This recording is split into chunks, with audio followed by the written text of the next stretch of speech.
So this past couple of weeks, these 2 weeks, we are talking about margin and space and schedule, that we would learn to walk and not run. And it makes so much sense for us during this time to be talking about that, because this late August, early September is a scheduling time for us. We're getting back into school schedules. We're looking, what does the fall hold? Where are we going for Thanksgiving? Your parents, my parents, who are we hanging with there? Will we take a fall vacation? I don't know. But we're in the midst of scheduling sports and whatever is going on. And so it's always good as we go into these seasons to look at our schedules.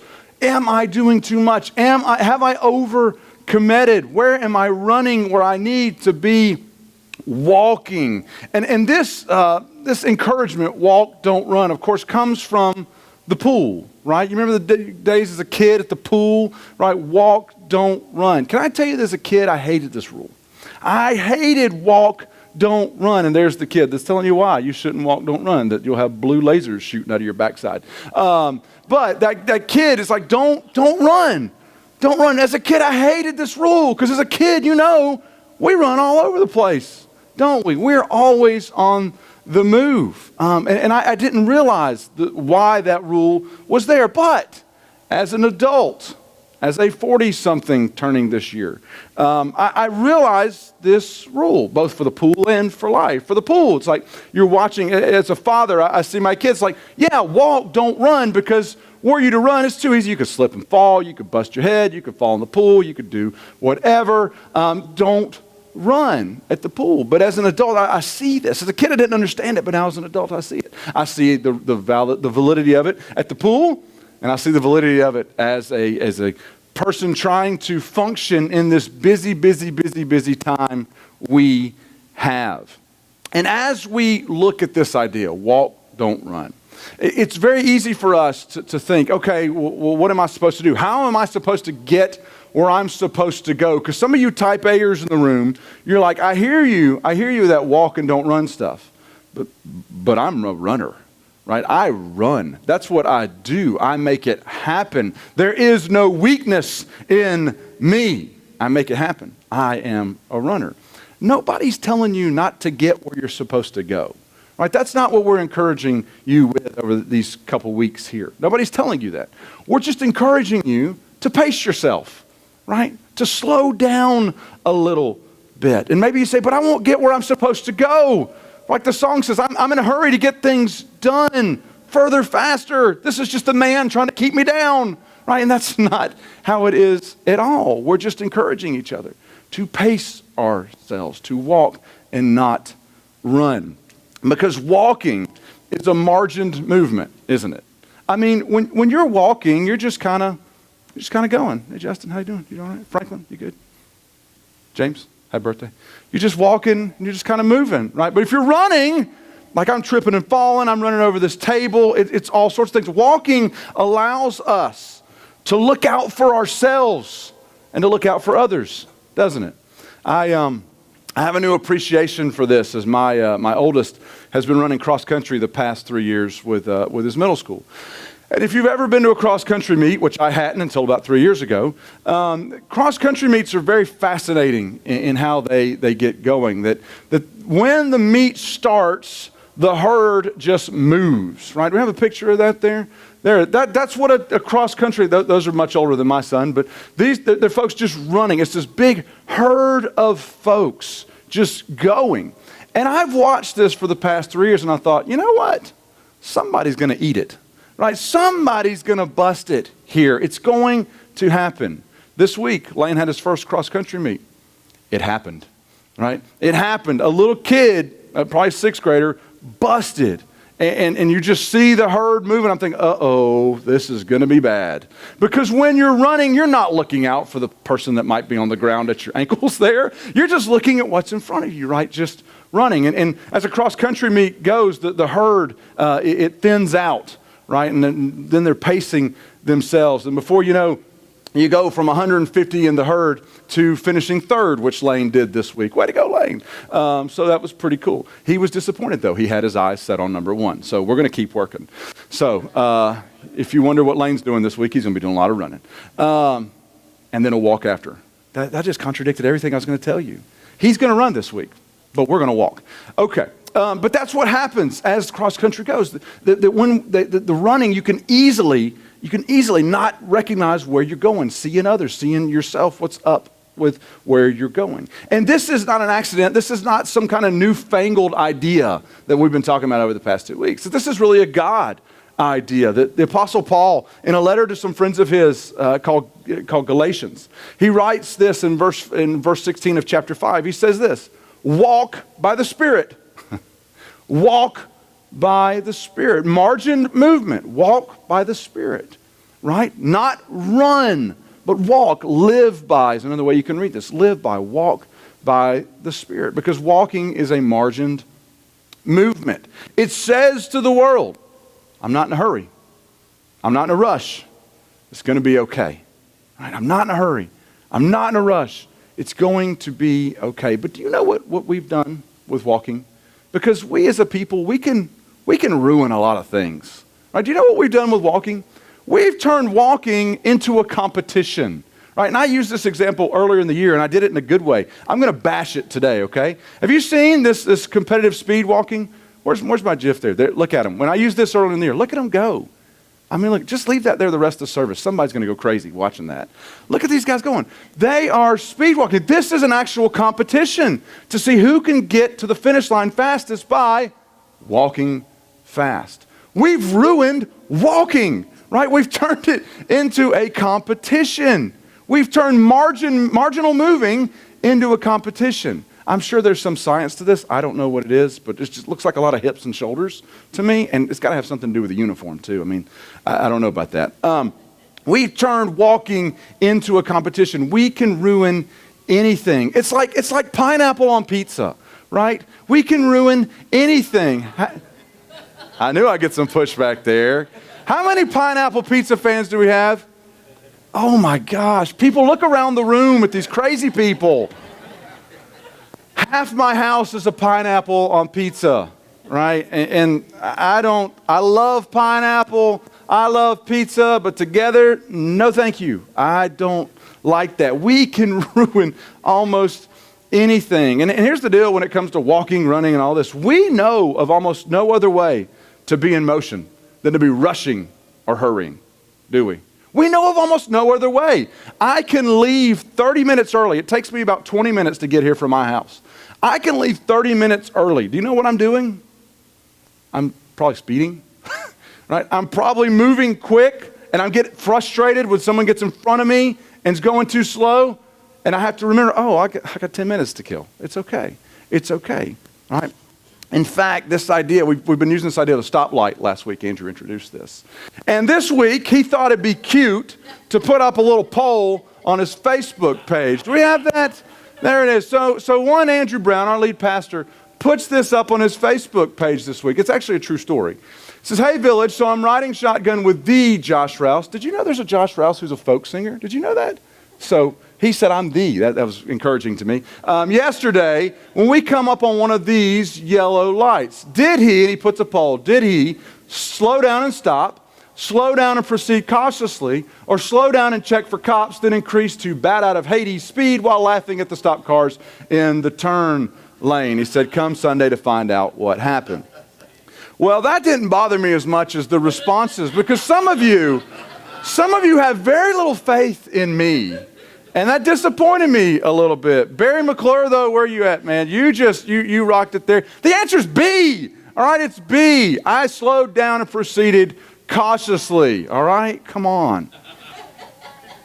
That time I did.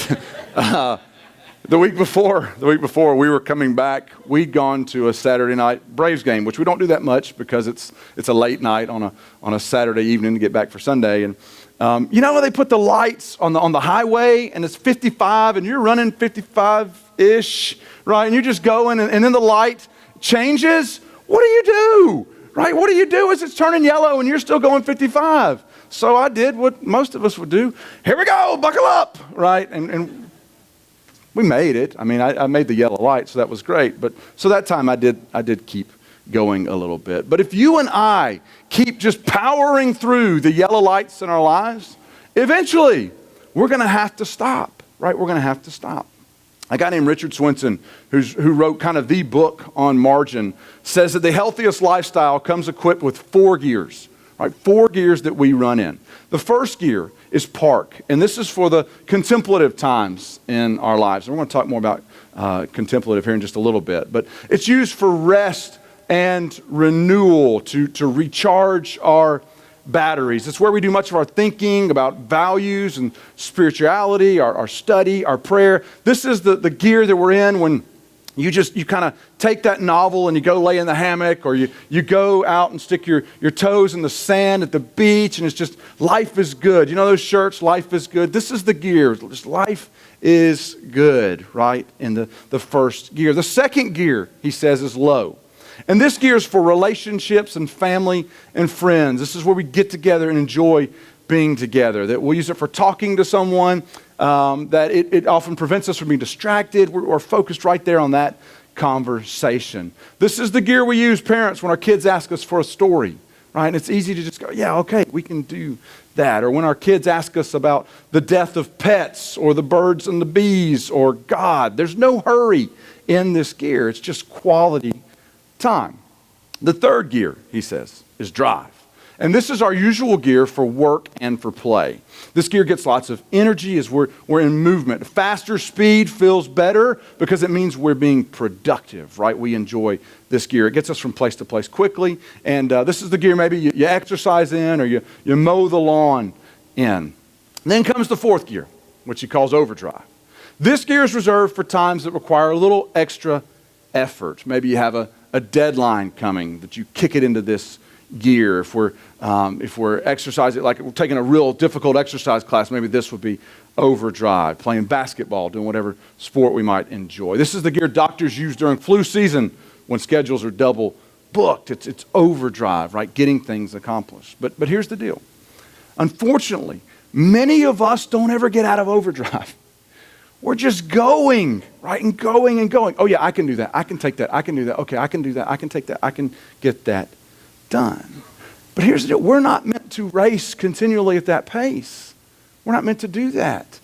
Going back to cross-country metaphor here, that if a kid just, and you watch it every year, a kid just takes off, right? He is gone, just running and running and running and running. He wants to be first out of that herd. It could be to preserve his life. I don't know. But he is gone, or she is gone. Then about midway through the race, you're looking for that person. You know where they are? They tend to be toward the back because they have gone in overdrive and they have burned themselves out right at the beginning of the race. We don't want to do that. You and I, we require margin. We require space in our lives. And I love how Andrew left us with 2 last week, 2 ways that we can begin to put this into practice, that we can have both physical margin and mental margin, right? Physical margin and mental margin. So let's talk physical margin. Having some margin in our activity, in our physical activity. This again, it's not some new idea. This has been around since the beginning of the creation. That God himself creates for 6 days, right? And says it's good, it's good, it's good. And he's creating, right, the earth and the sky and the sea and the animals and everything. And on the 7th day, God takes a break. He's like, peace out, I'm going on vacation, right? God takes a break on the 7th day, not because he needed a vacation or a break, but to set a pace for you and I, right? To set a rhythm that this will be part of our lives, that we would work and we would create and we would be productive, and then we'd be able to rest. We would have margin. So if God can take a day off, why can't we? Right? If God can take a day off, maybe the pattern's there for you and me to do that as well. So how did you do with your physical margin this week? How did you do? Were you in overdrive all week? I'll give you a little transparency here. So we're getting ready for group season here at Village. And there is probably not a month I'm more stressed than the month of August.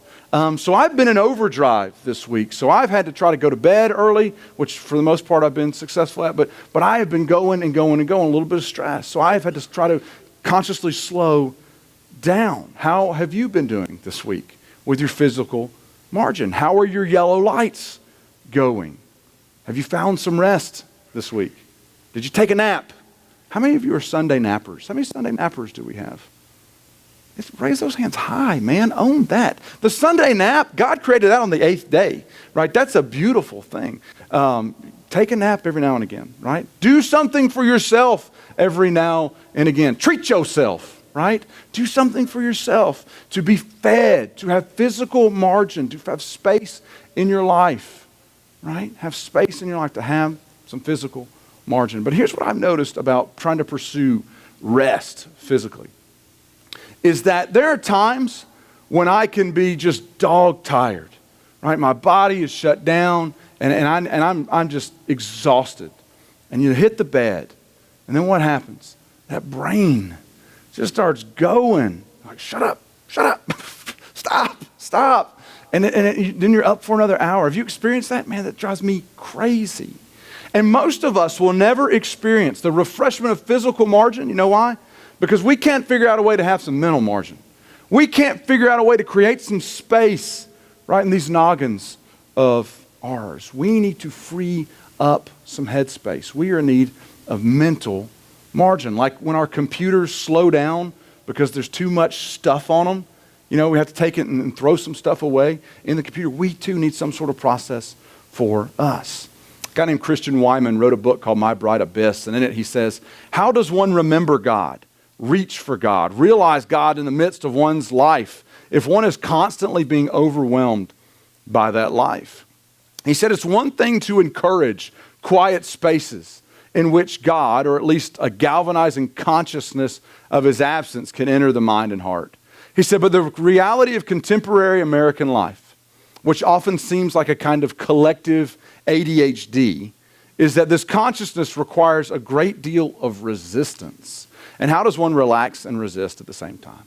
How do we rest and find some margin in our heads at the same time? You and I are in need of mental margin. We are in need of space just to be, right? Just to be. It's like that group of prophets in the 1990s said that we need to free your mind and the rest will follow, right? You remember that song? Be colorblind, don't be so shallow, right? Free your mind and the rest will follow. We need margin. We need space in our minds so the rest will follow. And here's the tough part about this. No one's going to do it for you. No one's going to do this for you. No one's going to say, hey, you know what? You probably, unless it's me here this morning, you should probably find some time to free your mind, to clear your mind, to focus on what's going on. No one's going to do this for you. This is our responsibility. Your responsibility for you, mine for me. We have to do this for those we love and we care about. Because I'm responsible for this for me, and you're responsible for this for you. A guy named Robert Banks said this. He said, since the opportunity for inward attention hardly ever comes, many people have not heard from themselves for a long, long time. Those who are always on the run, I love that phrase there in line with what we're talking about, never meet anyone anymore, not even themselves, right? That if we're constantly going and going and going and running and running and running, there will be no space for us to have space in our lives, some margin mentally. And if we can't hear from ourselves, how will we ever hear from God? If I don't have time in my head to talk to myself every now and again, Josh, you shouldn't have done that. Josh, you shouldn't have done that. Or like Siri calls me on my phone, she calls me homeboy. Homeboy, you shouldn't have done that. Homeboy, you shouldn't have done this, right? If I don't have time to reflect, to contemplate, to think about, to pray about, how will I ever have time to hear from God? Because this may be the thing that most of us need to hear this morning to get us through the rest of the year, that we need to slow down a little bit. We need to walk and not run. Let me give you an example of this. So have you ever noticed how fear and negativity can so quickly find their way to you, right? Like it's just so easy for fear and negativity to just kind of attack us. We'd probably even say it that way. That you think of something, right? Think of something right now that you're afraid of. Got it? Okay. Think of something right now that makes you angry. Got it? Okay. That probably came pretty easily for most of us. Have you ever noticed that? Have you ever noticed how it's not easy to let things that we're afraid of go? Or it's not easy to let those negative thoughts go. And they can come so easily with a glance, with an article, with just someone saying something random, right? That fear and negativity can happen to us. They seem super easy to conjure up, don't they? Well, what did they mean by the? Or what did they mean by that? Right? It's easy to just conjure up. It can happen so easily. I've always wondered this, and recently I was listening to a podcast. A guy named Richard Rohr was on it, and Rohr's writing always challenges me. I don't always agree with what he says, but it makes me think, and I love that about his writing. And he hosts these weekends each year, a couple times a year, numerous times a year actually, and he encourages people to come and just to kind of be at these retreats. And it's a guided retreat. And at it, they're encouraged to contemplate. Just think about life, pray, spend some time with God and with yourself. And he had a psychologist recently come to one of his retreats. And this psychologist told him, he said that fear and negativity are so different than any other things we may deal with. That negative and critical and fearful thoughts, he said, they're like Velcro on our brains. Familiar with Velcro? Just whoosh, whoosh, you rip it off. For many of us, we had Velcro shoes, right, to start school with. These are Roos. Does anybody remember Roos? Right? I think they actually made a comeback because those don't look like the Roos I wore when I was a kid. Those are the best 10 years of my life wearing those the strap shoes there. But those Velcro shoes designed to help kids like me not learn to tie their shoes. In fact, I think Roos' tagline was Roos helping people underachieve since 1980. I don't know, but Velcro, right? Just you stick it and forget it, don't you? But it attaches so easily. And this guy's saying that fear and negativity in our brains, they just they stick. It sticks, right? It sticks and holds. And he says this, that neuroscience can even demonstrate, the study of the brain here can even demonstrate that our brains have what they call a negative bias, right? A negative bias. Some of you got friends, and you're like, I knew that was what was wrong with them, right? But we have it too, a negative bias, meaning our brains prefer to grab hold of the negative, grab hold of fearful situations and hang on to them like Velcro. Just hang on to that stuff. That's why you don't have a problem thinking about something that scares you or you're afraid of. That's why you don't have a problem thinking about something that makes you mad or something negative. It's so easy. He goes on to talk about how, unlike negative and fearful thoughts, that our positive thoughts of joy and love and the great experiences we have, that they're more like Teflon, right? That they hit our brain and just whoop, can slide right off of there. He said that we have to deliberately and consciously retain those thoughts so they can have a chance, this is crazy, but to imprint themselves on our brains. And he says that when a loving or positive or a great thing enters our atmosphere, we have to intentionally savor it for at least 15 seconds. Why he chose that number, I have no idea. 13, 17, somewhere around there. 15 seconds, we'll go with it. Before it can be stored in what he calls the implicit memory in our brains. That for the good things in our lives, we have to consciously think about them for them to stick with us. Fear and negativity don't work that way. Were we to disregard the 15 seconds, whoop, Teflon, right off your head. This is fascinating to me, and I think it's huge for us, because this means that fear and negativity, you know what they can do? They can work around your lack of mental margin. They don't need you having space to think and to ponder and to wonder and to examine your life. They don't need that. They can just and they're on. But what this does mean is that those loving, those joyful, those wonderful experiences you have, they can't work around your lack of margin. They can't. They need time for us to think about. Right? And I get this so easily. Right? Maybe you do as well. When negative thoughts and fear happen to me, man, it can ruin my day. I can ruin it. I can become impatient, temperamental, angry. But when joyous things happen to me, It's too easy, and maybe you've experienced this as well. It's too easy to just kind of lose the mojo of that moment because I haven't spent time thinking about it.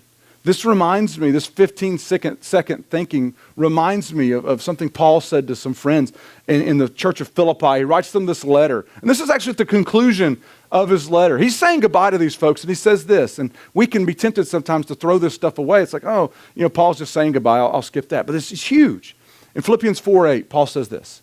Finally, brothers and sisters, whatever is true, whatever is noble, whatever is right, whatever is pure, whatever is lovely, whatever is admirable, if anything is excellent or praiseworthy, you know what you should do? You should think about such things. That sounds like 15-second thinking to me. You should think about such things. You should dwell on such things. Dwell on the true, live in the noble, camp out on the right, savor the pure, marinate in the lovely, rest in the admirable, meditate on the excellent or praiseworthy. Contemplate the good things in your life. Why?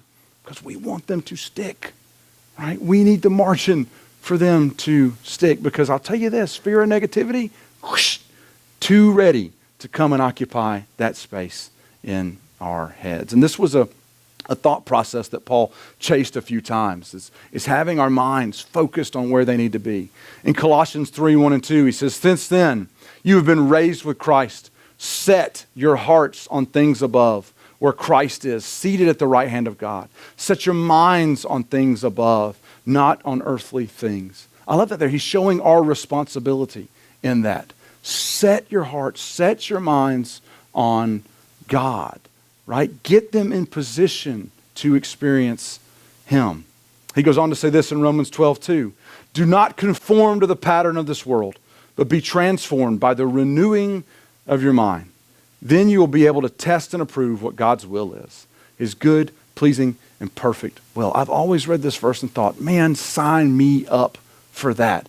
Test God's will, figure that out in my life. I want that, right? Let me get in line there. But here's the catch. It can't happen without time. It takes time to renew your mind. It takes time. Time that we need to start devoting to ourselves and to God to renew our minds. We have to walk and not run. We have to be people who are into contemplation. And all contemplation means, sometimes it's given a negative knock in church circles. I'm like, oh, that's kind of new agey. No, it's just this. To contemplate is to examine and to view and inspect and observe and ponder and think about and reflect on and consider. We need that time for our lives, and we need that time to reflect on who God is. One of the examples that has stuck with me throughout the years of this was from a Kevin Costner baseball movie. Not the one you're thinking of. Apparently Costner's done as many baseball movies as Tom Cruise does movies that he's running. And in this movie, it's actually called For the Love of the Game. And Costner, I think it was in the 90s, Costner is a pitcher who's kind of on the twilight of his career. And he has this crazy deal that he does to focus his mind on what he's doing during the game. Let's roll that.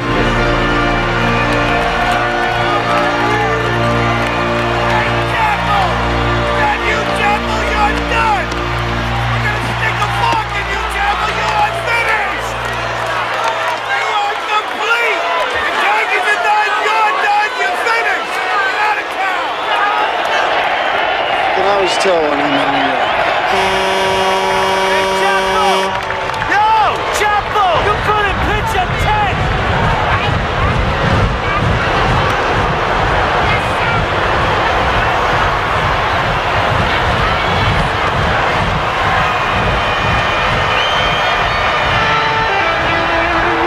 Clear the mechanism.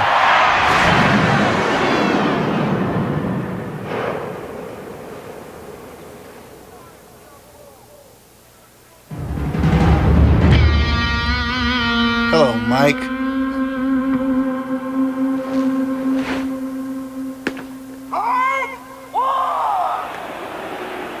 Clear the mechanism, right? That's good. That's good. Of course, that would take place in Yankee Stadium when they're treating him so poorly. Of course. That's always stuck with me, and not because of the incredible guitar solo when he does that.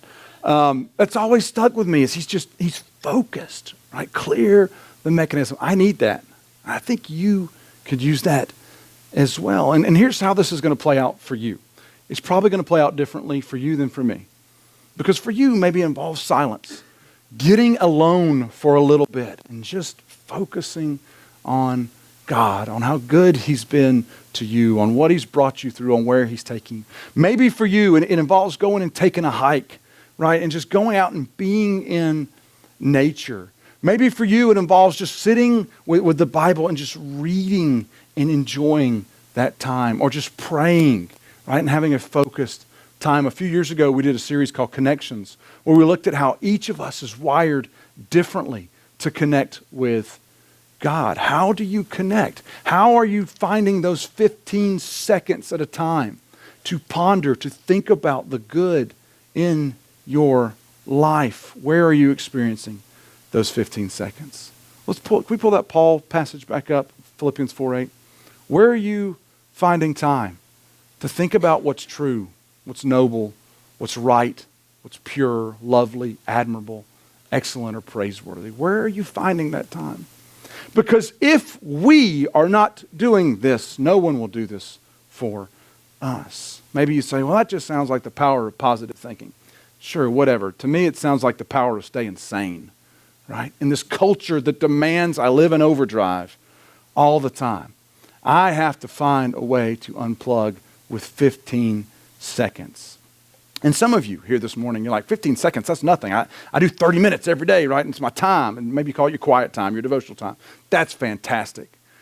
But for others of us, right, if you're like me, sometimes it's difficult to get that 30 minutes. You got to start somewhere. And I love this idea of starting with 15 seconds in our day. And here's what I want us to do in our remaining few minutes is you know how when teachers give you homework, and they're not really confident you're going to do the homework, so they just decide, well, we'll together in class kind of go through this because this is important. You remember those teachers? Right? I was always so thankful for those teachers. You mean I don't have to do this at home? Oh, this is great. Right? Here's what I want to do. This week, I want you to start practicing 15 seconds at a time. Right? 15 seconds. Thinking about what Paul's encouraged us to think about. We'll pull them up again here in just a second. Thinking about that. But I'm going to be one of those teachers who says, you know what? Let's do it together right now, all right? And this may seem a little weird. It may seem a little uncomfortable. Good, right? We're going to spend 15 minutes thinking about those things, okay? Thinking about what Paul's encouraged us to think about. And here's what I want to do. First, I want to let you feel what 15 seconds would actually feel like, okay? So we're all going to be quiet. Are you ready? Here we go, 15 seconds.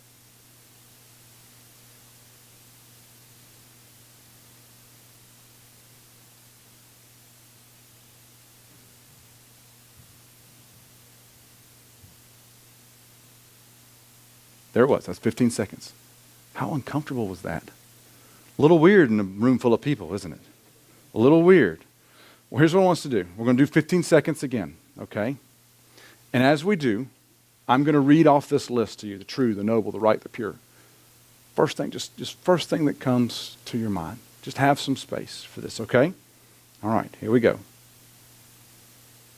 Whatever is true, whatever is noble, whatever is right, whatever is pure, whatever is lovely, whatever is admirable, excellent, or praiseworthy.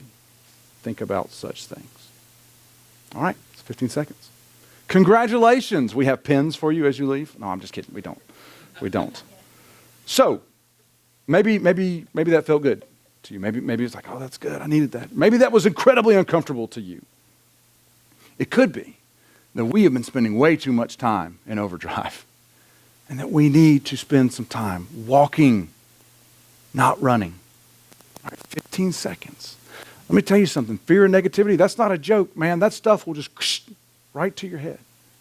We need to have that time to think about the good things of God in our lives, to have some mental margin. So walk this week. Don't run.